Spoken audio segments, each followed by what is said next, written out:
चलिए देखिए, आज की जो हमारी ये क्लास है यूजीसी नेट की। यूजीसी नेट का है, जून 2025 की। यूनिट नंबर फर्स्ट लगभग समाप्ति होने वाला है। यहाँ आज हम लोग बातचीत करने वाले हैं एक युवा कल्याण, दूसरा एक वृद्ध कल्याण के बारे में, यानी वृद्ध व्यक्तियों के बारे में। यूनिट नंबर 9 में आपको स्वास्थ्य देखभाल मिलेगा, वहीं आपको आपदा प्रबंधन का टॉपिक भी मिलेगा। ठीक है, जहां आपदा प्रबंधन पढ़ेंगे वहीं पर मैं आपको पर्यावरण के बारे में भी पढ़ाऊंगा। तो यानी यूनिट नंबर फर्स्ट की समझो ये लास्ट टॉपिक है, एक युवा कल्याण और एक वृद्ध कल्याण। ठीक है, और जब भी मैं आप लोगों की क्लास प्रोवाइड कराऊँ 7 PM पर, तो आप सभी लोग ना कॉपी पेन साथ में ज़रूर लेके बैठिएगा, क्योंकि जो शॉर्ट नोट्स आपका तैयार होगा एग्ज़ाम के दौरान 10 दिन पहले, आप इन्हीं शॉर्ट नोट्स को देखेंगे तो आपको वो चीज़ें रिकॉल हो जाएगी, है ना। इसलिए मैं आप लोगों को यहाँ पे शॉर्ट नोट्स भी प्रोवाइड कराता हूँ। और देखिए, जो मैं यहाँ पर PPT में आप लोगों को लिख कर बताता हूँ, ये भी सेव करके मैं आपको टेलीग्राम पर डाल देता हूँ, इसे भी आप लोग देखा करें। कल आप लोगों की 5:45 पे, ठीक है, प्रैक्टिस रहेगी। कल आपकी एक क्लास 5:45 चलेगी और दूसरी क्लास 7 PM पर चलेगी। कल आपकी यानी क्लास 5:45 से स्टार्ट रहेगी यूजीसी नेट वालों की। 5:45 पे इसलिए क्योंकि 5:45 पे मेडिकल सोशल वर्क के संदर्भ में कल हम लोग प्रैक्टिस करेंगे। कल प्रैक्टिस रहेगा, इसलिए मैं आप लोगों को लिंक प्रोवाइड कराऊंगा, आप लोग जरूर ज्वाइन करिएगा क्लास को। ठीक है, तो चलिए शुरुआत करते हैं। सबसे पहले हम लोग युवा कल्याण के बारे में। ये देखिए, यहाँ पर मेंशन किया गया है, टॉपिक में लिखा भी है युवा कल्याण। अच्छा, आप सभी को पता है कि किसी देश की युवा पीढ़ी उस देश के लिए महत्वपूर्ण मानव संसाधन होती है। यहाँ साफ शब्दों में लिखा भी है। युवा कल्याण का मतलब ही है कि वयस्कों के नेतृत्व में युवाओं के लिए की जाने वाली गतिविधियां, और इसी गतिविधियों का मकसद होता है कि युवाओं का समाजीकरण करना, युवा कल्याण करना। युवा कल्याण कार्यक्रम के जरिए युवाओं को सामाजिक और विकासात्मक मोर्चे पर काम करने के लिए प्रोत्साहित करना। युवा कल्याण कार्यक्रम के जरिए युवाओं के व्यक्तिगत और सामाजिक विकास में मदद करना, ये पार्ट होता है युवा कल्याण के संदर्भ में। तो आप देख सकते हैं यहाँ पर युवा कल्याण कि किसी भी राष्ट्र की युवा शक्ति उस राष्ट्र के वर्तमान का निर्माण करती है और भविष्य के लिए रास्ता प्रशस्त करती है। युवा पीढ़ी को राष्ट्र के निर्माण की जिम्मेदारी में मुख्य भूमिका निभानी चाहिए। इसलिए यह महत्वपूर्ण है कि युवाओं की आवाज़ों को सही मंच मिले। तो मेडिकल सोशल वर्क में या व्यवसाय समाज कार्य में युवा कल्याण का एक महत्वपूर्ण रोल होता है। और युवा कल्याण के अंतर्गत युवकों को सामाजिक संस्थानों के द्वारा संस्थागत और गैर संस्थागत सेवाएं उपलब्ध कराई जाती हैं, जिससे युवाओं की मानसिक, शारीरिक, सामाजिक आवश्यकताओं की पूर्ति हो, साथ ही साथ उनकी क्षमताओं का विकास भी हो। और ये सारी क्रियाएं आप युवा कल्याण कार्यक्रम के माध्यम से भी कर सकते हैं। युवा कल्याण कार्यक्रम में युवाओं को पुरस्कार भी दिए जाते हैं। युवा कल्याण कार्यक्रम के जरिए युवाओं को उनके विचारों को महत्व दिया भी जाता है। और युवा कल्याण कार्यक्रम में युवाओं को रोजगार के लिए प्रोत्साहित भी किया जाता है। ठीक है, तो बड़ा इंपॉर्टेंट पार्ट है ये युवा कल्याण। आगे हम बात करते हैं इसी के संदर्भ में, और भी कुछ बातें हैं, जैसे युवा कल्याण के उद्देश्य। आप देख सकते हैं कि युवा कल्याण के उद्देश्य निम्न तरीके से दर्शाए गए हैं। जैसे युवा वर्ग के जीवन के प्रति वास्तविक तथा प्रबुद्ध दृष्टिकोण को विकसित करना, युवा वर्ग में अनुशासन, त्याग, रचनात्मक योगदान की भूमिकाएं या उसकी भावनाएं जागृत करना, युवाओं को इस प्रकार का अवसर उपलब्ध कराना जिससे युवा वर्ग अपने प्रयासों के द्वारा जीवन के व्यक्तिगत, शैक्षिक, सामाजिक और सांस्कृतिक पक्षों को उन्नत कर सके, यानी उसका विकास कर सके। युवाओं में जीवन के प्रति एकीकृत और संतुलित दृष्टिकोण को विकसित करना, ये पाठ होता है युवा कल्याण के अंतर्गत। तो यदि आपसे कोई पूछे कि युवा कल्याण की परिभाषा बताएं, तो आप सीधा परिभाषा बोलना कि वयस्कों के नेतृत्व में युवाओं के लिए की जाने वाली गतिविधियां ही युवा कल्याण का पार्ट बनती है या उसका विभाग बनता है। और युवा कल्याण के संदर्भ में आपसे पूछा जाए कि इसका मकसद क्या है, इसका उद्देश्य, ऑब्जेक्टिव क्या है, तो एक लाइन में बोलना कि युवाओं का सामाजिकरण करना, युवाओं का सामाजिकरण करना, ये उसका मेन मोटो है। बाकी जहाँ वास्तविक प्रबुद्ध दृष्टिकोण को विकसित करना, भावनाएं जागृत करना, ठीक है, अवसर उपलब्ध कराना, ये द्वितीय पार्ट में आप रख सकते हैं युवा के संदर्भ में।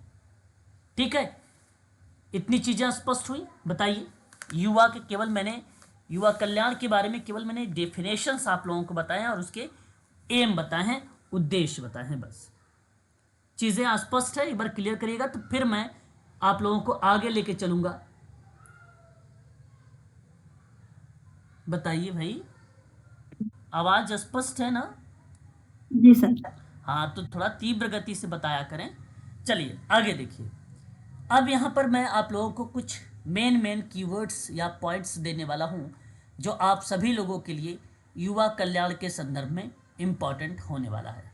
ठीक है, ये तो युवा कल्याण के उद्देश्य को रिप्रेजेंट करता है, यानी उसके बारे में बताता है। युवाओं को ऐसे अवसर उपलब्ध कराना जिसके द्वारा वो अपने व्यक्तित्व संबंधी और शैक्षिक, सामाजिक और सांस्कृतिक पक्षों को उन्नत कर सके, ये बातें बता दिया। अनुशासन, त्याग, रचनात्मक योगदान की भावनाएं जो है जागृत करना, ये भी आपने देख लिया। फिर जीवन के प्रति वास्तविक और प्रबुद्ध दृष्टिकोण को विकसित कर सके, जागरूक हो सके और निर्णय लेने की क्षमता को वो विकसित कर सके। इस प्रक्रिया में ये पार्ट बेसिकली था। साथ ही साथ युवाओं के कल्याण के संदर्भ में कुछ सेवाएं भी निम्न प्रकार से प्रोवाइड कराई जाती हैं युवा कल्याण के संदर्भ में। आप जैसे देख सकते हो, शारीरिक शिक्षा संबंधी सेवाएं भी उनके लिए उपलब्ध कराई जा सकती हैं। ठीक है, शारीरिक शिक्षा संबंधी सेवाएं। अच्छा, शारीरिक शिक्षा संबंधी सेवाएं किस तरीके से आप उनको उपलब्ध करा सकते हैं? शारीरिक शिक्षा कार्यक्रम, शारीरिक शिक्षा शिक्षण और अनुकूलित शारीरिक शिक्षा इत्यादि चीज़ें युवाओं को प्रोवाइड कराई जा सकती हैं। इसके जरिए ना छात्रों को शारीरिक गतिविधियों के जरिए ना सीखने और कौशल विकसित करने में मदद मिलती है, तो इसलिए शारीरिक शिक्षा से संबंधित जो सेवाएं हैं वो शामिल की गई हैं। ठीक है, साथ ही साथ अगर हम लोग बात करते हैं तो उसमें एक शारीरिक शिक्षण भी है, जहां स्वास्थ्य शिक्षा के शिक्षक और बच्चों को शारीरिक गतिविधियां की आदतें सिखाई जाती हैं। अनुकूलित शारीरिक शिक्षा एक होता है जहां सभी दिव्यांग बच्चों को विशेष रूप से डिजाइन किए गए शारीरिक शिक्षा कार्यक्रम उपलब्ध कराए जाते हैं, वो भी पार्ट शामिल किया गया है युवाओं के संदर्भ में। साथ ही साथ आप कह सकते हैं परामर्श से संबंधित सेवाएं भी। परामर्श से संबंधित सेवाएं किस तरीके से युवाओं को प्रोवाइड करा सकते हैं आप? देखिए, अब हेडिंग आपके सामने है, किसी व्यक्ति की समस्या और कठिनाइयों को दूर करने के लिए दी जाने वाली राय, मशवरा और मार्गदर्शन क्या कहलाता है? परामर्श। तो परामर्श से संबंधित सेवाएं भी युवाओं को प्रोवाइड कराना चाहिए।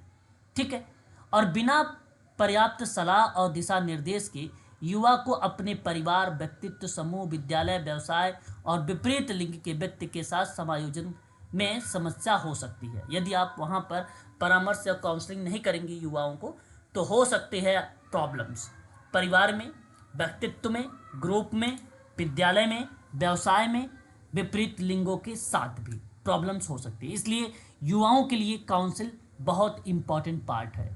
इस टॉपिक से प्रश्न एक बनाया जा सकता है, अप्लाइड टाइप का, कॉन्सेप्चुअल टाइप का, आपसे प्रश्न ये पूछा कि भाई युवा कल्याण के संदर्भ में आप कौन कौन सी सेवाएं प्रोवाइड करा सकते हैं, और यदि मान लो सेवा दे दिया परामर्श संबंधी, तो वहां आपसे एक शब्द लिखेगा कि किसी व्यक्ति की समस्याओं और कठिनाइयों को दूर करने के लिए क्या युवाओं को राय मशवरा और मार्गदर्शन देना चाहिए। बिल्कुल वो बात सत्य होगी, और इसी के जरिए व्यक्तिगत समस्याओं का समाधान भी किया जाता है, जीवन में सुधार भी किया जाता है। ठीक है, तो बहुत ही इंपॉर्टेंट होता है परामर्श। दूसरा पॉइंट है मनोरंजन से संबंधित सेवाएं। ठीक है, ये दूसरा पॉइंट है आपके सामने।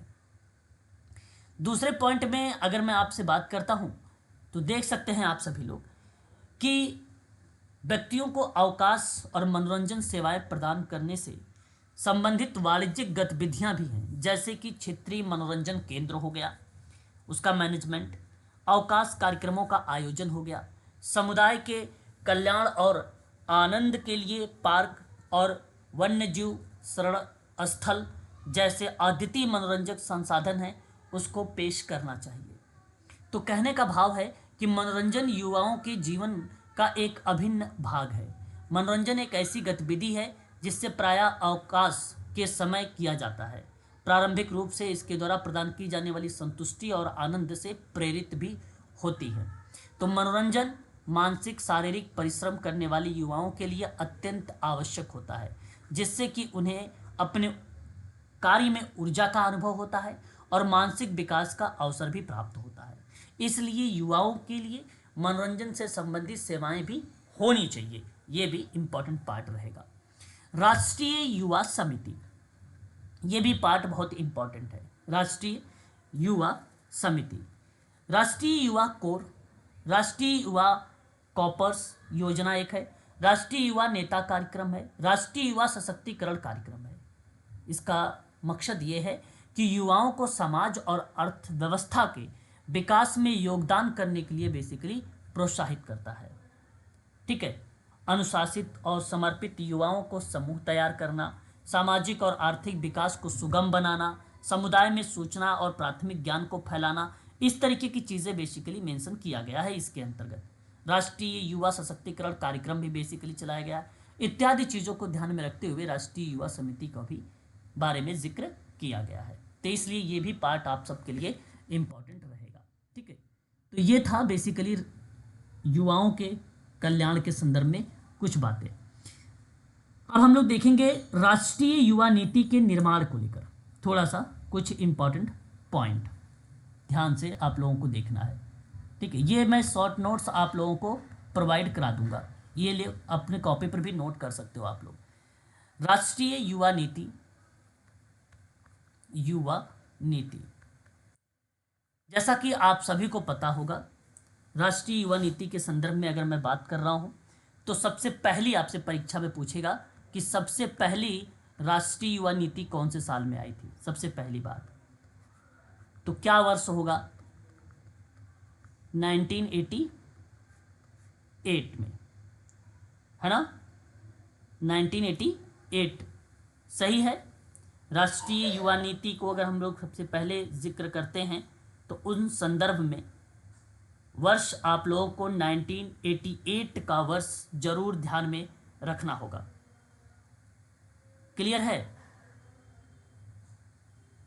बोलते रहिए साथ ही। जी सर, जी सर। तो ये वर्ष आपको ध्यान में रखना है। ठीक है, अब संसद में ये नीति बेसिकली 1988 में बनाई गई। इसके बाद साल आया 2014 का, साल 2014। ठीक है, साल 2014 में राष्ट्रीय युवा नीति को फिर से बनाया गया। साल 2014 में फिर से बनाया गया। अब आप सभी लोग सुन भी रहे होंगे, साल 2024 में नई राष्ट्रीय नीति के मसौदा जारी किया गया है। तो अब इस समय वर्तमान में जो 2024 का है, पिछली साल का, वो चीज़ें बेसिकली इस समय चल रही हैं। ठीक है, हालांकि राष्ट्रीय युवा नीति 2014 का जो लक्ष्य रखा गया था वो पूर्ण क्षमता प्राप्त करने के लिए रखा गया था, सशक्त बनाने के लिए रखा गया था, है ना? प्राथमिक क्षेत्रों में अगर मैं आपसे बात करता हूं तो शिक्षा, कौशल, रोजगार, स्वास्थ्य, उद्यमिता, खेल, सामाजिक मूल्यों का संवर्धन, समुदाय को जोड़ना, रणनीति, है ना, युवाओं का संलग्न करना, समावेशन, सामाजिक न्याय इत्यादि जैसी क्रियाएं 2014 में शामिल किया गया था। यहां तक कि 2014 के अंतर्गत एक बात और भी बताई गई थी। इस नीति में एक बात और साफ शब्दों में कही गई कि 15 से लेकर 19 वर्ष के आयु 19 वर्ष के आयु वर्ग के सभी युवाओं की ज़रूरतें, ठीक है, ज़रूरतें पूरी करेगी। जो 2011 जनगणना 2011 की जनगणना के अनुसार कुल जनसंख्या बताया गया था, कुल जनसंख्या बताया गया था 27.5%। ये चीज़ें बताई गई थी। तो राष्ट्रीय युवा नीति का रोल 2024 में जो चीज़ें बन के आई वो थी बेसिकली युवाओं के व्यक्तित्व, ठीक है, युवाओं के व्यक्तित्व यानी पर्सनालिटी और क्षमताओं का विकास करना, ठीक है, विकास करना, ये रहा पार्ट। युवाओं में उत्साह बढ़ाना, युवाओं को आर्थिक रूप से उत्पादक और सामाजिक रूप से उपयोगी बनाना, युवाओं को संविधान के सिद्धांत और मूल्यों के प्रति जागरूक करना, युवाओं में आत्मनिर्भरता को बढ़ावा देना, युवाओं में अनुशासन के गुण विकसित करना, ये सभी क्रियाएं 2024 में रखी गई थी। सामाजिक समावेशन के साथ शिक्षा, रोजगार, युवा नेतृत्व, स्वास्थ्य और सामाजिक न्याय पर जोर दिया गया। 2030 तक यहाँ पर एक बात और बताई भी गई, 2030 तक युवा विकास लक्ष्यों को हासिल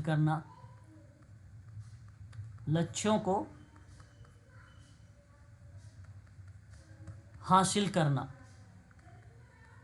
ठीक है, हासिल करना, करियर और जीवन कौशल में सुधार के लिए राष्ट्रीय शिक्षा नीति जो 2020 है उसके साथ तालमेल बैठाना।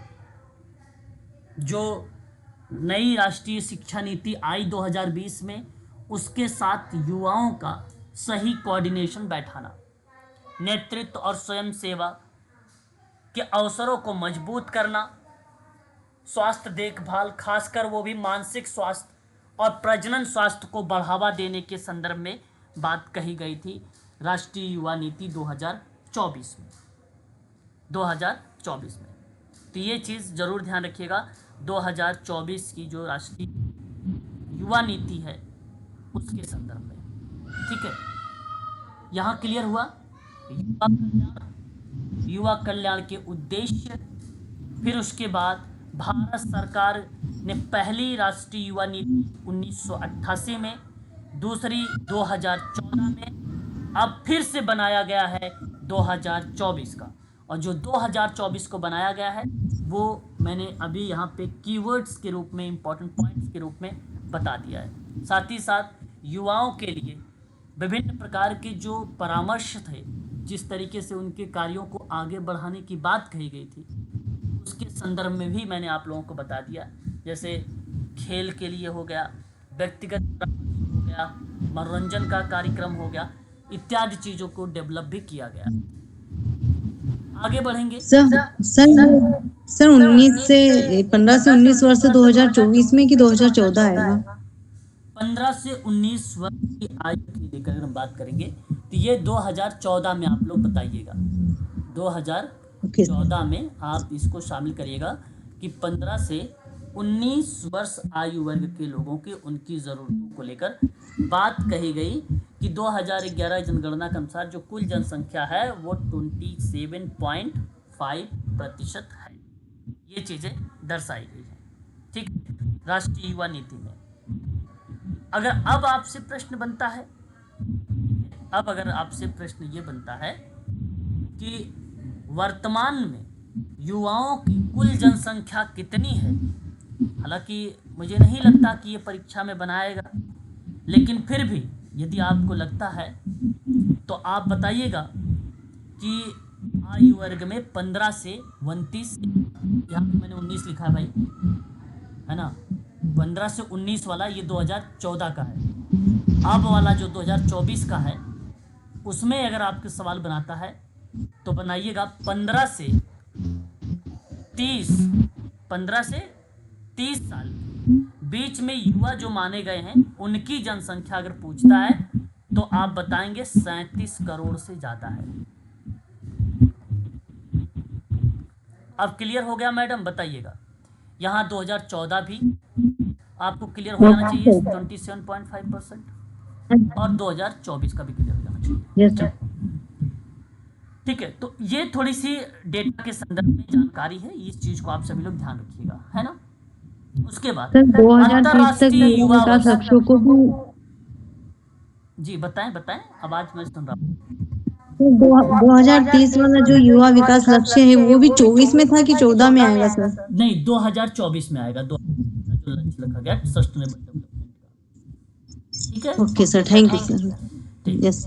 अब देखिएगा, मैं आपको एक और इम्पोर्टेंट बात बता रहा हूँ। साल 2010 की बात, साल 2010 को अंतर्राष्ट्रीय युवा वर्ष घोषित किया गया।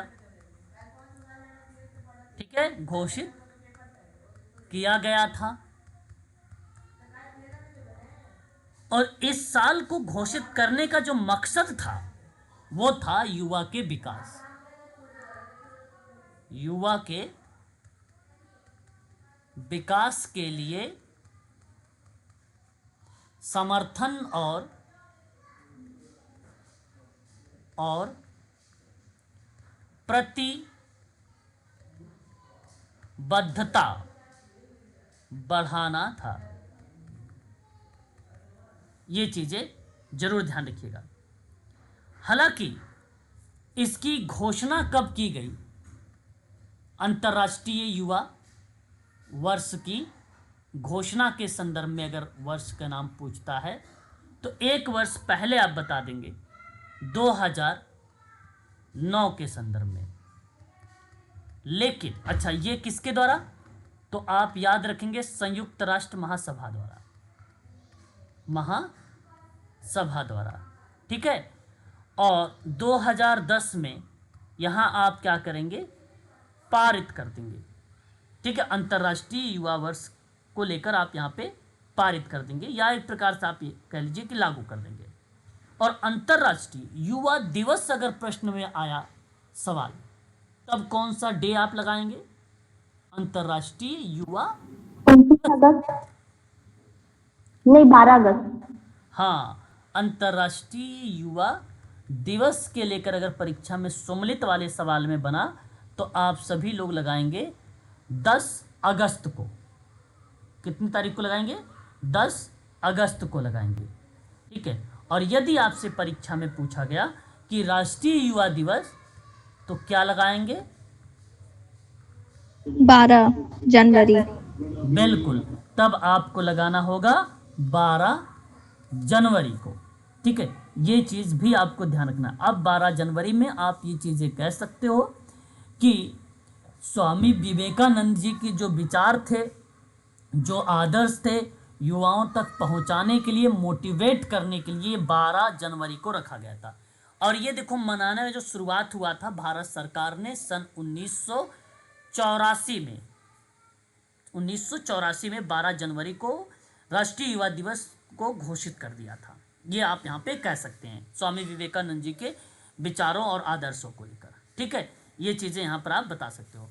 और अंतर्राष्ट्रीय अगर हम बात करते हैं दिवस के रूप में, ठीक है, अंतर्राष्ट्रीय दिवस के रूप में जो इंटरनेशनल यूथ डे मनाया जाता है, ये पहली बार जब मनाया गया था पूरे विश्व में, तो वो मनाया गया था 2000 के वर्ष में आयोजन किया गया था। तो 2000 का वर्ष आप यहाँ पर डाल सकते हैं, ठीक है। और इसका मकसद ये था युवाओं से जुड़े मुद्दों को अंतर्राष्ट्रीय स्तर पर ले आना था, युवाओं की क्षमता को आइडेंटिफाई करना था, पहचानना था, और यह दिन युवाओं को अपने समुदाय और देशों में सकारात्मक योगदान देने के लिए प्रोत्साहित करता है। अंतर्राष्ट्रीय युवा दिवस, और ये 2000 से मनाया जाना स्टार्ट कर दिया गया, ठीक है। ये चीज़ जरूर ध्यान रखिएगा। हालांकि इसकी बातचीत, चर्चा पर चर्चा की बात अगर हम लोग करते हैं तो संयुक्त राष्ट्र महासभा ने 1999 में ही कर दी थी, ठीक है। 99 में ही इसको कर दी थी, लेकिन मनाया जब गया पहली बार तो वो 2000 का वर्ष था, उस समय मनाया गया था। परंतु वर्ष के रूप में नाम आएगा, अंतर्राष्ट्रीय वर्ष के रूप में, तो 2010 आप लोग बताइएगा, 2010 आप लोग बताएंगे। क्लियर रहेगा? ये बातें स्पष्ट रहेंगी? बता दीजिए एक बार। Yes sir. ठीक है, तो ये चीज़ें आप लोगों को ध्यान में रखना होगा। अब हम लोग थोड़ा सा देखेंगे युवा से संबंधित कार्यक्रम। बहुत ही इम्पॉर्टेंट होता है ये परीक्षा के लिए। अगर मैं बात करूं, युवाओं के लिए कई कार्यक्रम चलाए गए हैं, मुझे बताने की भी आवश्यकता नहीं है, आप लोग भली भांति तरीके से जानते भी होंगे। युवाओं के लिए कई प्रकार के कार्यक्रम चलाए हैं, जैसे मैं एक एक करके आप लोगों के सामने यहाँ पे नोट करूँगा, दो चार जो परीक्षा में सम्मिलित को लेकर वर्षों से बनाया जाता है ना। तो एक है आप सबके लिए राष्ट्रीय युवा नेता कार्यक्रम। राष्ट्रीय युवा नेता कार्यक्रम, नाम सुना है आप लोगों ने? ये यदि सुना है तो अच्छी बात है, नहीं सुना है तो आप बताएं, हम तो बताएंगे ही आप लोगों को। ये राष्ट्रीय युवा नेता कार्यक्रम को लेकर, ये बेसिकली मैं आपको बता दूं, ये जो कार्यक्रम है ये युवा व्यक्तियों के बीच में ना नेतृत्व और नवाचार को बढ़ावा देने के लिए, ठीक है, नेतृत्व और नवाचार को बढ़ावा देने के लिए ध्यान केंद्रित करता है, ताकि उन्हें सामाजिक और आर्थिक विकास में प्रभावी ढंग से योगदान देने में सक्षम बनाया जा सके। इस कार्यक्रम को लेकर बातचीत की गई थी, ठीक है, और नाम क्या है? राष्ट्रीय युवा नेता कार्यक्रम, ठीक है।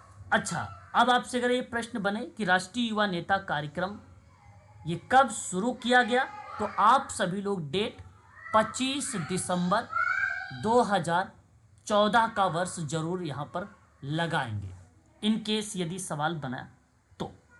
राष्ट्रीय युवा नेता कार्यक्रम के संदर्भ में, ठीक है, राष्ट्रीय युवा नीति की पाठ में ये चीज़ें कहीं ना कहीं शामिल रही है, ठीक है। भारत सरकार ने साल 1984 में 1984 में राष्ट्रीय युवा दिवस के रूप में इसको घोषित किया था। ये डेट भी आप लोगों को ध्यान में रखना होगा। दूसरा एक इम्पॉर्टेंट और कार्यक्रम है, वो भी आप लोगों को ध्यान में रखना होगा, नाम है राष्ट्रीय युवा सशक्तिकरण कार्यक्रम योजना।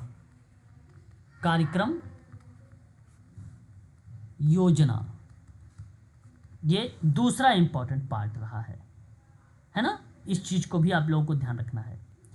अब ध्यान से सुनिएगा, राष्ट्रीय युवा सशक्तिकरण कार्यक्रम योजना,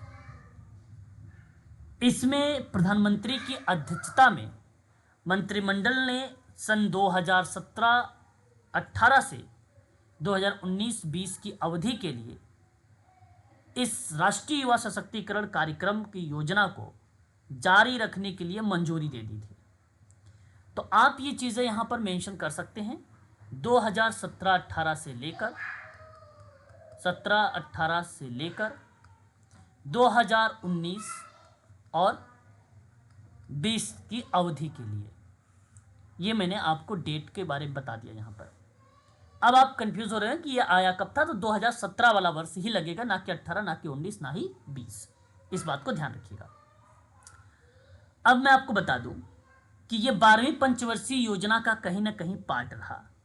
वित्त मंत्रालय और नीति आयोग के परामर्श से योजना को युक्ति संगत बनाने की प्रक्रिया को चलाई गई और राष्ट्रीय युवा सशक्तिकरण कार्यक्रम के अंतर्गत कुल 8 प्रकार की उप योजना चलाई गई थी।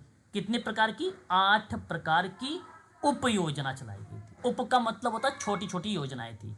अब परीक्षा में पूछेगा कि इसके संदर्भ में कौन कौन सी उप योजना है, वो भी आप नीचे लिख लीजिए। कुल 8 उप योजनाएं हैं, उनके बारे में आप थोड़ा थोड़ा करके यहाँ पर नीचे लिख लीजिए। ठीक है, 8 उप योजना। ठीक है, जैसे उप योजना के अंतर्गत कौन कौन से 8 आ जाएंगे। एक तो आ जाएगा इसमें नेहरू युवा केंद्र संगठन। ठीक है, दूसरा हो जाएगा राष्ट्रीय युवा वाहिनी। तीसरा आ जाएगा राष्ट्रीय युवा और किशोर विकास कार्यक्रम। किशोर विकास कार्यक्रम। चौथा हो जाएगा इसके अंतर्गत अंतर्राष्ट्रीय सहयोग। पांचवा हो जाएगा युवा छात्रावास और छठा हो जाएगा स्काउट और गाइड संगठनों की सहायता। संगठनों की सहायता। सातवां हो जाएगा राष्ट्रीय अनुशासन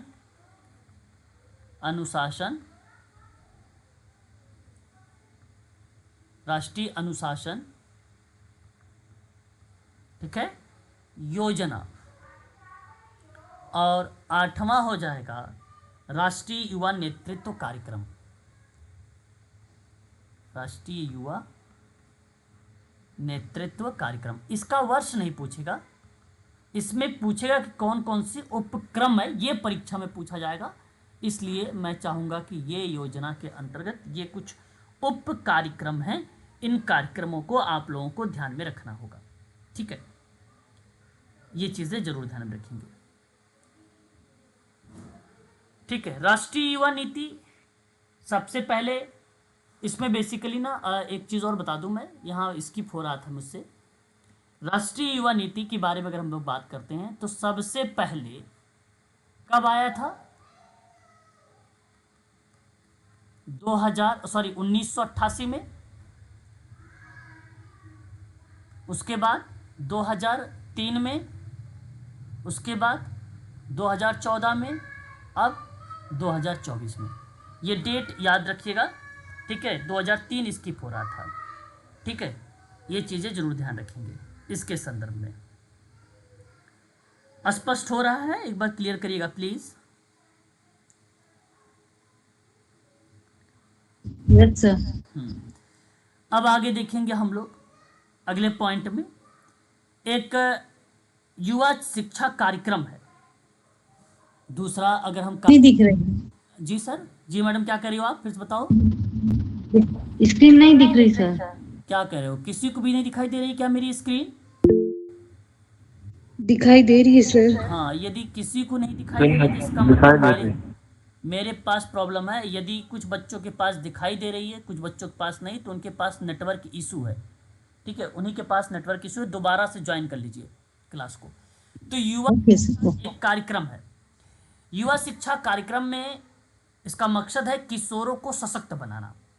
किशोरों को सशक्त बनाना, इसका मतलब है युवाओं को वास्तविक जीवन की परिस्थितियों से निपटने के लिए और उनके कौशल को विकसित करने में मदद करता है। युवा शिक्षा कार्यक्रम बहुत ही इंपॉर्टेंट है ये भी।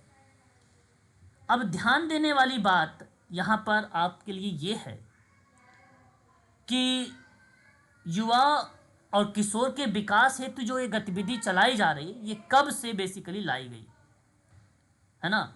तो युवा शिक्षा कार्यक्रम के बारे में अगर सवाल बने तो उन संदर्भ में आप ये वर्ष जरूर बताइएगा।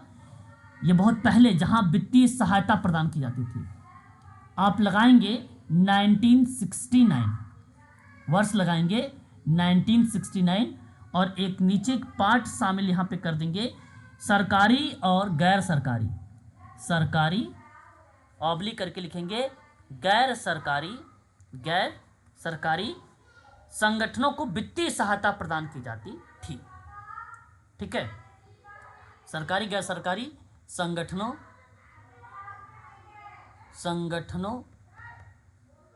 को वित्तीय सहायता, संगठनों को वित्तीय सहायता प्रोवाइड कराई जाती थी। ये शब्द जरूर लिखिएगा, वित्तीय सहायता प्रदान की जाती थी। ठीक है, ये शब्द इसके संदर्भ में शामिल हो जाएगा। ठीक है, युवा कल्याण के संदर्भ में ये शब्द जरूर ध्यान रखेंगे। तो युवाओं के संदर्भ में है ये विभिन्न प्रकार की योजनाएं, विभिन्न प्रकार की कार्यक्रम जो आप सभी लोगों के लिए काफी इंपॉर्टेंट रहेंगे। ठीक है, 1969 का वर्ष कॉमनवेल्थ युवा कार्यक्रम के रूप में भी जाना गया था। कॉमनवेल्थ युवा कार्यक्रम का आरंभ भी 1969 में किया गया था। वास्तव में इस कार्यक्रम का उद्देश्य युवाओं को विकास की अभिवृद्धि करना था। ठीक है, ये चीज जरूर ध्यान में रखेंगे। स्पष्ट है, एक बार क्लियर करिएगा आप सभी लोग, क्योंकि यहाँ आपका अब युवा कल्याण के संदर्भ में जो भी स्टेटमेंट थी, जो भी डेट था, वो मैंने आप लोगों को यहाँ पे प्रोवाइड करा दिया है। ठीक है, तो ये चीज़ें जरूर ध्यान में रखेंगे, है ना। अब आगे बढ़ें, नेक्स्ट वेलफेयर के बारे में बात करेंगे, और अगला होगा हमारा, अगर हम बात करेंगे तो वृद्धावस्था। ये पाठ हमारा वृद्धावस्था का है। ठीक है, सुनिएगा इसको भी ध्यानपूर्वक आप सभी लोग। वृद्धावस्था का अर्थ होता है जिसमें व्यक्ति की शारीरिक शक्ति और मानसिक सतर्कता में ह्रास होता है। सामान्यतः इस अवस्था के लिए 60 वर्ष की आयु मानदंड मानी गई है। मतलब आप ये कह लीजिए, वृद्धावस्था 60 वर्ष के बाद बेसिकली मानी जाती है। जीवन की ये वह अवस्था है जिसमें मानव जीवन की औसत काल के समीप होता है ना।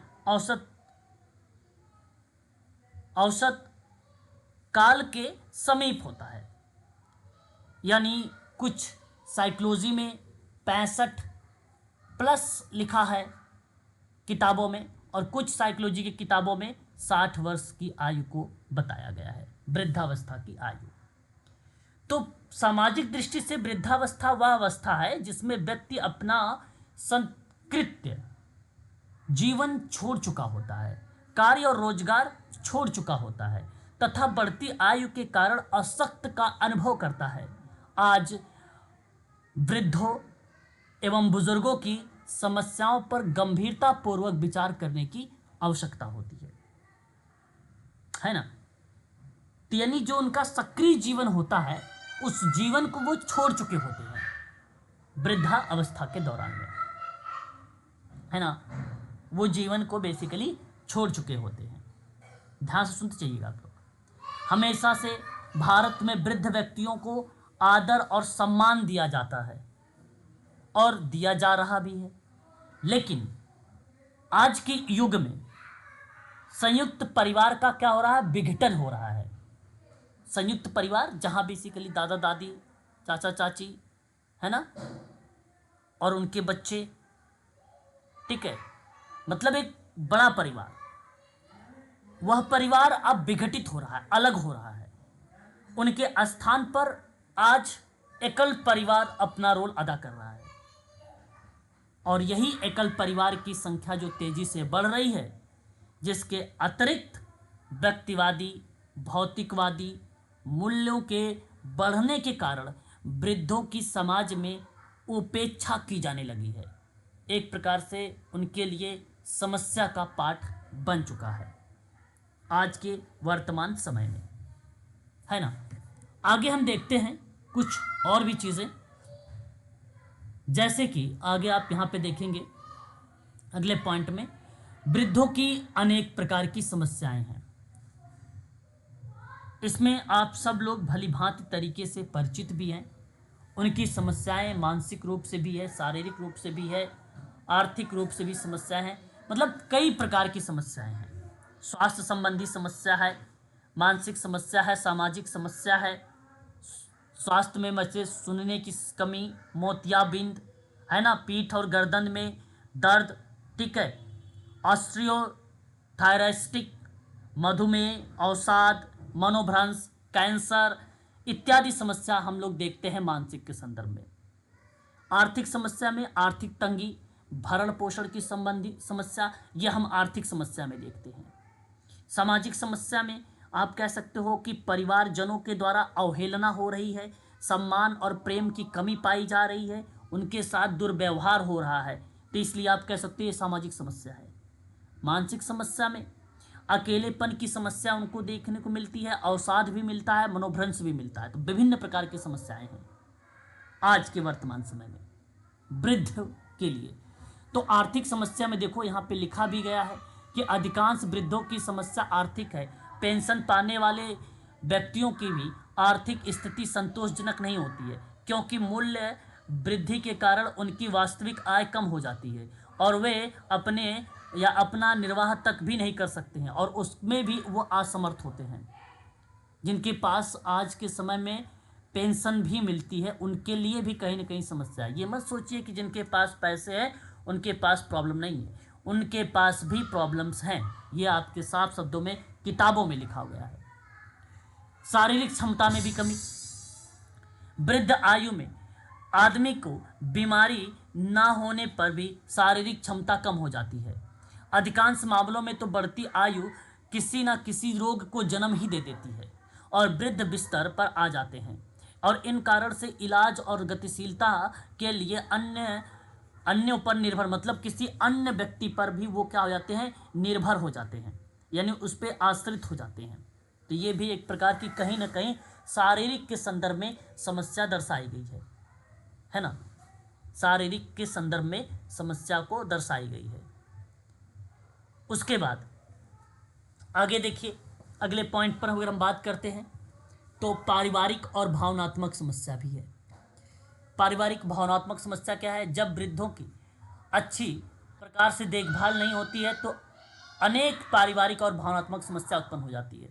दूसरों पर वो आश्रितता, विशेषता बीमारी के दौरान स्थिति और भी अधिक गंभीर बना देती है। अकेलापन वृद्धों के लिए ना भारयुक्त होने लगता है कि नहीं।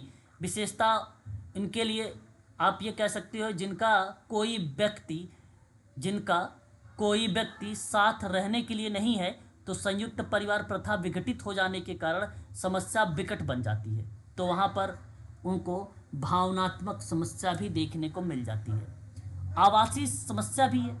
देश में आवासीय समस्या जनसंख्या वृद्धों के साथ साथ गंभीर बनती जा रही है। कदाचित देहातों में समस्या की गंभीरता इतनी नहीं है क्योंकि वृद्ध देहात में अपने बच्चों के साथ रह लेते हैं, परंतु नगरों में वृद्धों की आवासीय सुविधा के अभाव से उत्पन्न कष्ट अनुभव करना पड़ता है, क्योंकि उनके बड़े बच्चों के पास ठीक है विवाहित और आवास छोटा होता है और उनके माता पिता को साथ रखना कठिन हो जाता है। इसके अतिरिक्त बच्चे अलग रहना पसंद करते हैं ताकि वह अपने बड़ों के द्वारा स्वतंत्रता और अतिक्रमण से मुक्ति पा सके। तो ये कहीं ना कहीं आवासीय समस्या का भी पार्ट है जो वृद्ध व्यक्तियों के लिए ही कहीं ना कहीं दर्शाती है। ठीक है, तो ये शब्द भी आप लोगों के लिए इम्पॉर्टेंट रहेगा। तो ये वृद्ध व्यक्तियों के संदर्भ में आप ये कह सकते हो कि विभिन्न प्रकार की समस्याएं हैं जो बहुत इम्पॉर्टेंट है, एग्ज़ाम में आप लोगों से पूछी जा सकती हैं, है ना। समस्या के संदर्भ में कौन कौन सी समस्याएं हैं, कौन कौन सी नहीं है, ठीक है, युवाओं या वृद्धों के लिए। आइए आगे बात करते हैं और नेक्स्ट पॉइंट पर आप देख रहे हैं हेल्पेज इंडिया। ये भी बड़ा इम्पॉर्टेंट पार्ट है, फैक्ट के रूप में ये सवाल बनाया जाता है हेल्पेज इंडिया को लेकर। ठीक है, भली भांति तरीके से आप लोग इस शब्द से सहमत भी होंगे। ये नॉन प्रॉफिट ऑर्गेनाइजेशन है और मैं आपको बता दूं कि हेल्पेज इंडिया एक दिल्ली में भी है ना। हेल्पेज इंडिया की अगर हम लोग बात करते हैं तो दिल्ली में भी है। वंचित वृद्ध व्यक्तियों के जीवन की गुणवत्ता में सुधार के लिए और उनके कारणों की देखभाल करने के लिए हेल्पेज इंडिया काम करती है। हेल्पेज इंडिया भारत में एक धर्मनिरपेक्ष और गैर लाभकारी संगठन है जो सोसाइटी पंजीकरण एक्ट आपने सुना होगा 1860 के तहत सन 1978 में, ठीक है, यह स्थापित हुई। ठीक है, लेकिन एक स्वैच्छिक संगठन की स्थापना इंग्लैंड में हेल्पेज जो है aged HelpAge the aged society के रूप में वर्ष 1978 में प्रमुख उद्देश्य के साथ वृद्धों के हितों का संरक्षण करना और देखभाल करना के माध्यम से इस हेल्पेज इंडिया को स्थापित किया गया था। ठीक है, इंडिया हेल्पेज इंडिया के संदर्भ में नाम आएगा तो आप सभी लोग 1978 का वर्ष लगाएंगे। स्वैच्छिक संगठन की स्थापना के रूप में इंग्लैंड में भी हेल्प द एजेड सोसाइटी के रूप में इसकी स्थापना भी 1978 में ही हुई है। ये दोनों डेट सिमिलर है, अलग नहीं है, आप याद रखेंगे। इंग्लैंड और इंडिया के नाम से दोनों सिमिलरिटी है।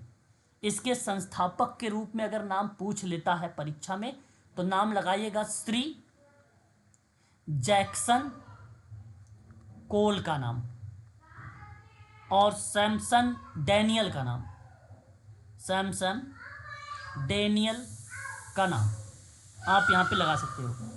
और मैं आपको बता दूँ ये 80G के थ्रू रजिस्टर्ड है, यानी इसमें फंडिंग वगैरह आती है, 12A के थ्रू इसको रजिस्टर्ड किया गया था 1978 में ही, 1860 के तहत। बुजुर्गों को मदद करने के लिए है ये संस्था। ये संस्था दिल्ली में जहां RCI NCRT और है उसी के बगल में हेल्पेज इंडिया भी है, नई दिल्ली कुतुब इंस्टीट्यूशनल एरिया में है ये। ठीक है, जहां NCRT वगैरह है साउथ दिल्ली में, वहीं ये भी है। ठीक है, स्थापित है दिल्ली में ही, याद रखिएगा इसके संदर्भ में ये बातें।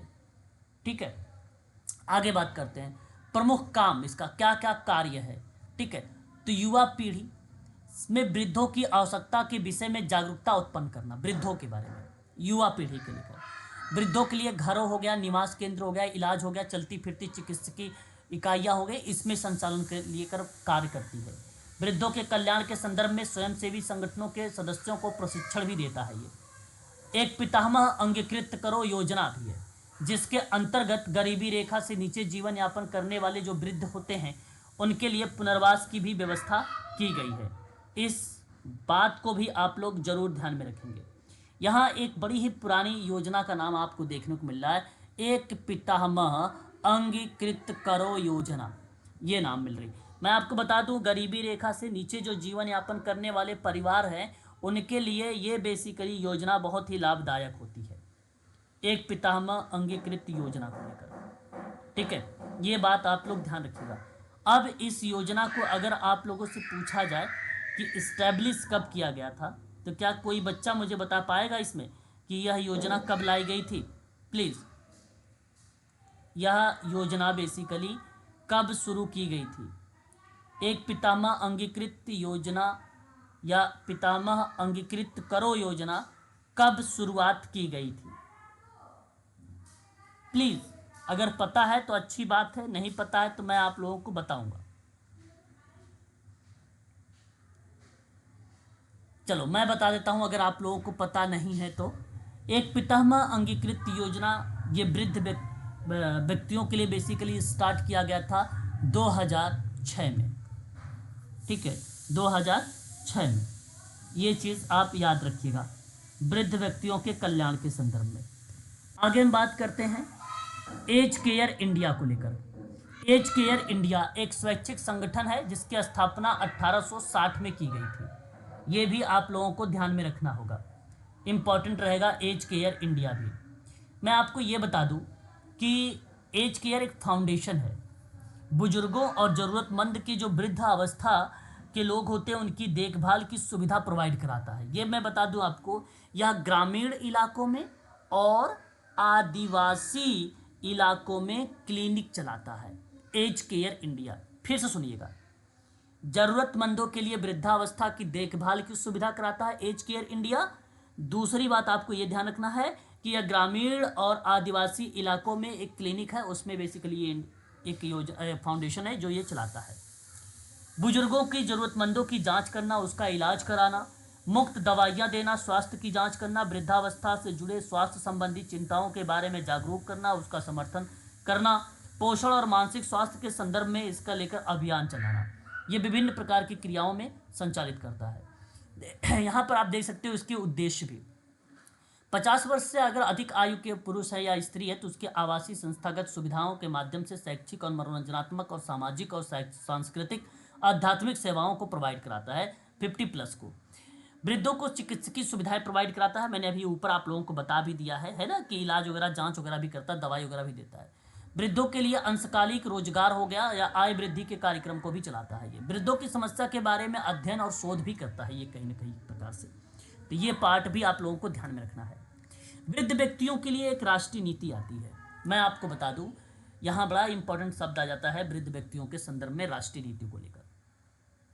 हालांकि यहाँ पर आप देख रहे हैं सन 1999 में, याद रखने वाली बात है हम सब के लिए ये, कि वृद्ध व्यक्तियों के लिए राष्ट्रीय नीति साल 1999 में बनाई गई थी। मकसद ये था कि बुजुर्गों के स्वास्थ्य को लेकर, सुरक्षा को लेकर और उनके कल्याण को बेहतर बनाने के लिए। और इसी नीति के तहत मैं आपको ये बात ये भी बता दूं कि वृद्ध व्यक्तियों को कई तरह की सुविधा भी प्रोवाइड कराई गई, जैसे में वित्तीय सुरक्षा हो गया, स्वास्थ्य देखभाल हो गया, आश्रय हो गया, दुर्व्यवहार के और शोषण से सुरक्षा हो गई, जीवन की गुणवत्ता में सुधार हो गया, विकास का समान हिस्सा मिले, उचित रियासत या उसके छूट मिले, ठीक है, उनके अधिकारों की रक्षा हो, विभिन्न प्रकार का ये जो है पाठ बना भी। आपसे परीक्षा में सवाल बनाया गया था कि भाई अंतर्राष्ट्रीय वृद्ध वर्ष कब मनाया जाता है, तो वहां पर भी वर्ष वही बन जाता है 1999 का। ये चीज़ आप लोगों को ध्यान में रखना होगा, ठीक है। और इसी नीति के तहत वृद्ध व्यक्तियों के लिए आश्रय, भोजन, चिकित्सा, देखभाल, मनोरंजन के अवसर इत्यादि जो सुविधाएं थी वो भी प्रोवाइड कराई गई थी। ये चीज़ जरूर ध्यान में रखिएगा इसी के संदर्भ में, ठीक है। अब इसी नीति में बड़ा इंपॉर्टेंट शब्द, अल्जाइमर एक रोग है, पागलपन से ग्रसित रोगियों के लिए दिवा देखभाल केंद्र भी स्थापित किया गया। अल्जाइमर रोग पेपर में आता है वृद्ध व्यक्तियों के संदर्भ में, तो वो ऑप्शन करेक्ट होता है। हालांकि अभी तक पागलपन से ग्रसित रोगियों के लिए दिव्या मतलब बताओ होता है दिन का, दिवा या दिन का, ठीक है, देखभाल केंद्र भी इसी के तहत चलाया जाता है। वृद्ध व्यक्तियों के लिए फिजियोथेरेपी क्लिनिक होती है, वो भी इसी के तहत नीति में बताया गया कि प्रोवाइड कराया जाएगा, ठीक है। ये चीज़ भी आप लोगों को ध्यान में रखना होगा।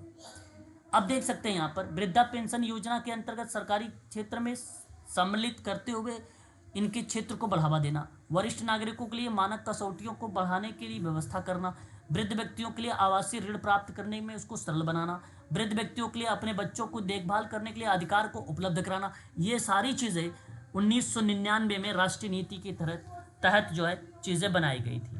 ये बात भी आप लोगों को यहाँ पे ध्यान में रखना होगा, ठीक है। उसके बाद देखिए वृद्ध कल्याण अंतर्राष्ट्रीय प्रयास है, ये वर्ष 1982 की बात है, ये ध्यान से सुनते जाइएगा, बड़ा इंपॉर्टेंट शब्द ये भी है।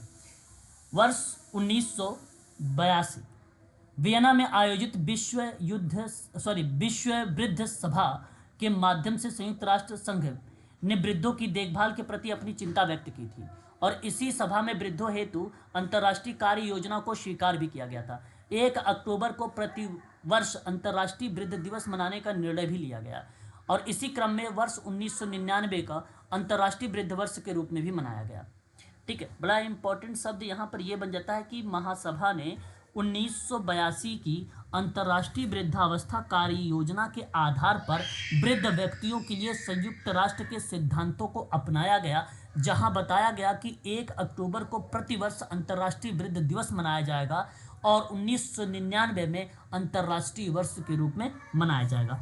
तो वहाँ पर उनके कुछ उद्देश्य रहे थे वृद्धों को लेकर, है ना, जैसे स्टाइफंड वगैरह देने की बात की जाए या वृद्धों के स्वास्थ्य की देखभाल की जाए, समस्या को निपटान करने की बात की जाए, युवाओं में वृद्धों को लेकर जागरूक किया जाए। इस तरीके का प्रयास भी कहीं ना कहीं अंतर्राष्ट्रीय प्रयास का पार्ट रहा है। ठीक है, तो ये चीज़ भी आपको ध्यान में रखना होगा। अब आप देख सकते हो कि यहाँ पर इन प्रयासों के अतिरिक्त समय समय पर संयुक्त राष्ट्र सभा के द्वारा वृद्धों से संदर्भ में अनेक निर्देश और सिफारिश को भी प्रस्ताव में रखा गया था। क्या क्या रखा गया था, ये पॉइंट के रूप में नीचे लिखा हुआ है। पहला, वृद्धों के विकास की क्षमता और मानवीय आवश्यकताओं को समुचित रूप से समाधान हेतु राष्ट्रीय व्यवस्था की स्थापना करना। वृद्धों के सामाजिक, आर्थिक, शारीरिक और जननांगी एवं रोग संबंधी पक्षों पर शोध के क्षेत्रों और व्यापक को बनाया जाए। ठीक, और भी व्यापक बनाया जाए। वृद्धों हेतु संस्थागत सामुदायिक देखभाल प्रणाली की स्थापना और उसका विस्तार किया जाए। वृद्धों की स्वयं, उसके विकास और कार्यक्रम नीति निर्माण में क्रियात्मक सहभागिता को सुनिश्चित किया जाए। नीति निर्माताओं और अन्वेषकों, कार्यकर्ताओं को वृद्ध विज्ञान में प्रशिक्षण दिया जाए। वृद्ध विज्ञान, देखो वृद्धों का अध्ययन बेसिकली क्या कहलाता है, जेरंटोलॉजी कहलाता है। ये शब्द भी ध्यान रखना है आप लोगों को। ठीक है, और जिसमें वृद्धावस्था संबंधी जो भी मामले होंगे उनके समुचित ज्ञान हो सके, है ना। अब यहाँ देख सकते हो अंतर्राष्ट्रीय वृद्ध दिवस कब मनाया जाता है, ये पेपर में सवाल बनाया भी जाता है। और आप सबको पता है दिवस के रूप में 1 अक्टूबर और वर्ष के रूप में 1999। ये चीज़ आप लोगों को ध्यान रखना है वृद्धों के संदर्भ में। क्या ये बात आप सभी लोगों को स्पष्ट हुई? बताइए, अगर क्लियर है तो बहुत अच्छी बात है, स्पष्ट करिएगा प्लीज़। अब उसके बाद हम लोग कार्यक्रमों के बारे में भी थोड़ा सा पढ़ेंगे, प्लीज़ बताइए। जी सर। चलो, बहुत अच्छी। जी सर। सर जो आप राष्ट्रीय युवा नीति 2014 के बारे में वर्ष आप 15 से 19 लिखवाएं, वो 15 से 29 होगा या 15 से 19 होगा? 15 से 29 नहीं होगा, 15 से 30 है। 2014 में 11 से लेकर आपको 19 मिलेगा, और 2024 होगा उसमें आपको मिलेगा 15 से लेकर 30। 15 से लेकर 30, मैंने 19 को मैंने बाद में काट भी दिया था, 29 लिखा था पहले, फिर मैंने काटा भी था उसको। ठीक है, 19 होगा। ठीक है मैडम, क्लियर हुआ? जी सर। हाँ, ये चीज़ जरूर ध्यान में रखिएगा। ठीक है, चलो फिर आगे बढ़ते हैं, आगे पॉइंट पे आते हैं, और हम लोग राष्ट्रीय, अब थोड़ा सा कुछ योजनाओं के बारे में हम लोग जानकारी कलेक्ट कर लेते हैं। जाओ। ठीक, राष्ट्रीय वयोश्री एक योजना है। पेपर में एक बार सवाल पूछा गया कि राष्ट्रीय वयोश्री योजना किससे संदर्भित है, तो वो आया था ऑप्शन में वृद्ध शब्द। ये शब्द जरूर ध्यान रखिएगा। मैं वृद्धावस्था में पढ़ा रहा हूँ, तो इसलिए जितनी भी योजना बताऊंगा वृद्धों के ही संदर्भ में योजना बताऊंगा, और इस योजना को आप ध्यान रखिएगा ताकि परीक्षा में अगर आए तो आप आसानी से बता दीजिए। तो ये राष्ट्रीय वयोश्री एक योजना रही, जिसको 1 अप्रैल 2017 से ये स्टार्ट हुआ। देखो, मार्च क्लोजिंग होता है, अप्रैल ओपनिंग होती है। ज़्यादातर योजनाएं जो भी स्टार्ट होती हैं वो 1 अप्रैल से ही स्टार्ट होती हैं। तो 1 अप्रैल 2017 में ये बेसिकली स्टार्ट हुआ, और इस योजना को सामाजिक न्याय और अधिकारिता मंत्रालय के द्वारा शुरू भी किया गया। ठीक है, मैं आपको बता दूं, जो बीपीएल श्रेणी के वरिष्ठ नागरिक थे, बीपीएल कार्ड वाले जो थे, उनके जो वरिष्ठ नागरिक थे, उन नागरिकों को शारीरिक सहायता दी जाती थी और उनको हेल्प दी जाती थी उपकरणों के माध्यम से। जैसे हेल्प में क्या हो सकता है, कोहनी बैसाखी होती है, ठीक है, वाकर होता है, बैसाखी ट्राइपॉड होता है, श्रवण यंत्र होता है, व्हील चेयर होता है, ठीक है, चश्मे होते हैं, डेंचर होता है, बहुत सारे ऐसे टूल्स होते हैं। वो उपकरण के पार्ट में कहलाते हैं, वो उपकरण कहलाते हैं, आर्टिफिशियल अंग होते हैं, ठीक है, हाथ पैर। तो उस चीज़ों को ये बेसिकली ये योजना मुहैया करवाती है, उनको प्रोवाइड कराती है वृद्ध व्यक्तियों को। ठीक है, याद रखिएगा। और यह योजना मैं आपको बता दूं, सामाजिक न्याय और अधिकारिता मंत्रालय के द्वारा जब शुरू किया गया तो सबसे पहला राज्य जो था वो राज्य था आंध्र प्रदेश। कौन सा था? आंध्र प्रदेश के नेल्लोर जिले से स्टार्ट हुआ था ये योजना। ठीक है, ये आपको ध्यान में रखना होगा, वृद्ध व्यक्तियों के संदर्भ में आप लोगों को बता रहा हूं। ठीक है, ये चीजें जरूर ध्यान में रखिएगा। स्पष्ट हो गया? वृद्ध व्यक्तियों से संबंधित योजना। Yes sir. ध्यान देने वाली बातें हैं ये सभी की सभी, परीक्षाओं के लिए हमारे इम्पोर्टेंट बन जाता है ये योजनाएं वगैरह, है ना। ठीक है, और भी कोई योजना हो सकती है, बताओ अगर पता है तो।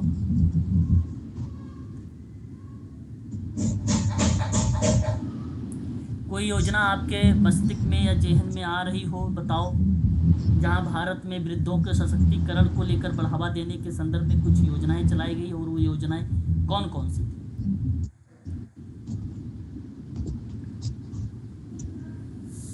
नहीं पता किसी को याद आ रहा है? नहीं पता, बताइए तो मैं बताता हूँ। एक आता है, ओके कोई नहीं, एक आता है, आप लोगों के बता दूं मैं। एक योजना आती है भारत सरकार के द्वारा चलाई गई, प्रधानमंत्री वय वंदना योजना। प्रधानमंत्री वय वंदना योजना, ठीक है, ये भी ध्यान रखिएगा। प्रधानमंत्री वय वंदना योजना, प्रधानमंत्री वय वंदना योजना, ठीक है। ये एक नई पेंशन शुरुआत करने की बात करती है। प्रधानमंत्री वय वंदना योजना ने वरिष्ठ पेंशन बीमा योजना है। ये 2014 में ये लॉन्च किया गया था। ये योजना 2014 में लॉन्च की गई थी। जो 60 साल से ऊपर के लोग होंगे उनको बेसिकली इस योजना का लाभ मिलेगा, उनको इस योजना का लाभ मिलेगा। जो 50 या 60 वर्ष प्लस रहेंगे उनको। तो ये पेंशन योजना के नाम से भी एक नई पेंशन योजना के नाम से भी इस योजना को जाना जाता है। इस बात को आप लोग जरूर ध्यान रखिएगा, है ना। सर ये कब आई थी? 2014 में, देखो स्क्रीन पर लिखा हुआ है, स्क्रीन पर लिखा हुआ है। उसके बाद एक आपको बता दूं, एक वयोश्रेष्ठ सम्मान योजना थी। वयोश्रेष्ठ सम्मान, ये देखिए ना, ये सम्मान बेसिकली वर्ष 1 अक्टूबर 1999 को प्रस्ताव में लाया गया था, और उसी समय से ये बेसिकली योजनाओं को पार्ट में सम्मानित किया गया। परंतु सही तरीके से इसको सामाजिक न्याय अधिकारिता मंत्रालय ने 2005 में स्टार्ट किया था, और वर्ष 2013 में इसे राष्ट्रीय पुरस्कार की श्रेणी में रख दिया। 2013 में राष्ट्रीय पुरस्कार की श्रेणी में रख दिया इसको। 2013 में राष्ट्रीय पुरस्कार की श्रेणी में रख दिया, ठीक है। ये चीज ध्यान रखिएगा। स्टार्ट 2015 में हुआ था, ठीक है। क्लियर है? बता दीजिए साथ। आपने एक नाम सुना है सेज का नाम, जो वरिष्ठ नागरिकों के संदर्भ में है। एक लास्ट सुन लीजिए, सेज, SAGE, इसका पूरा नाम याद रखिएगा, पेपर में आता है सेज। कोई बता सकता है? ये सामाजिक न्याय अधिकारिता मंत्रालय ने वरिष्ठ व्यक्तियों के लिए ये सेज पोर्टल प्रारंभ किया था। पूरा नाम सीनियर केयर एजिंग ग्रोथ, ठीक है, एजिंग ग्रोथ, ठीक है। सेज ये पोर्टल है, ये सेज पोर्टल है, याद रखेंगे आप सभी लोग। 2021-22 में सेज परियोजना के लिए एक 25 करोड़ रुपए का आवंटन भी हुआ था। 25 करोड़ रुपए का आवंटन, है ना, 25 करोड़ का। सेज के अंतर्गत मैं आपको ये चीजें बता रहा हूँ, ये चीजें ध्यान देने वाली बात है ना। क्लियर हो रहा है कि नहीं हो रहा, बताते चलिए भैया आप सभी लोग। स्पष्ट हो रहा है ना? जी सर। Yes sir. अब ये सेज बेसिकली स्टार्ट कब हुआ? 2021 में ही, 4 जून 2021 में, ठीक है। मंत्री थे उस समय थावर चंद गहलोत। इन्होंने इसकी एस्टैब्लिश में एक अहम रोल अदा किया था वृद्धावस्था देखभालकर्ता के लिए, देखभालकर्ता के संदर्भ में सेज, ठीक है। तो यहाँ पर हो गया आपका सेज भी, राष्ट्रीय वयोश्री योजना भी, प्रधानमंत्री वय वंदना योजना भी 2017 का, वयोश्रेष्ठ सम्मान योजना के बारे में भी बता दिया मैंने आपको। और एक माता पिता वरिष्ठ नागरिकों का भरण पोषण एक कल्याण एक अधिनियम है जो 2007 का है, जो कि वृद्ध व्यक्तियों के संदर्भ में, ये वरिष्ठ नागरिकों के संदर्भ में है। ठीक है, तो आज के लिए बस इतना ही रखिए। ठीक है, आगे हम लोग बात करेंगे अब कल सेकेंड यूनिट को लेकर, यूनिट नंबर 2। ठीक है।